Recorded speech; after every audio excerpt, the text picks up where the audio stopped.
Sejumlah maskapai mulai mengajukan penerbangan ekstra atau extra flight untuk mengantisipasi lonjakan penumpang saat periode Natal 2024 dan Tahun Baru 2025 Nataru. PT Angkasa Pura Indonesia Cabang Bandara 1 Gusti Ngurah Rai sendiri memastikan kesiapan penuh menghadapi lonjakan aktivitas penerbangan saat Nataru. General Manager Bandara Gusti Ngurah Rai Ahmad Syaugi Sahab menegaskan bahwa seluruh aspek pelayanan dan fasilitas telah dipersiapkan secara optimal untuk melayani kebutuhan penumpang selama masa liburan tersebut. Sebagai bagian dari upaya menjaga kelancaran operasional dan kenyamanan penumpang, Bandara Gusti Ngurah Rai akan mendirikan posko terpadu monitoring angkutan Nataru.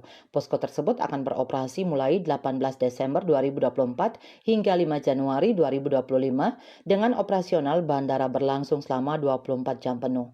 Melalui posko ini, setiap pergerakan pesawat dan penumpang akan termonitor secara real time sehingga potensi kendala dapat diantisipasi lebih dini. Dalam periode ini, Bandara Gusti Ngurah Rai diproyeksikan akan melayani lebih dari 7.800 pergerakan pesawat, meningkat 4% dibandingkan dengan periode Nataru tahun lalu.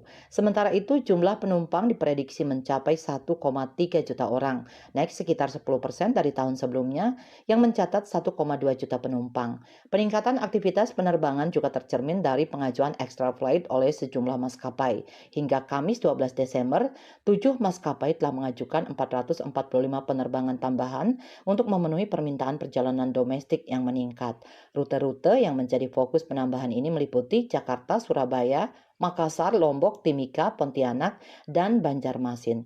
Saugi menjelaskan bahwa pihaknya bekerja sama dengan maskapai dan instansi terkait untuk memastikan jadwal tambahan ini tidak mengganggu operasional reguler bandara. Bali Post melaporkan.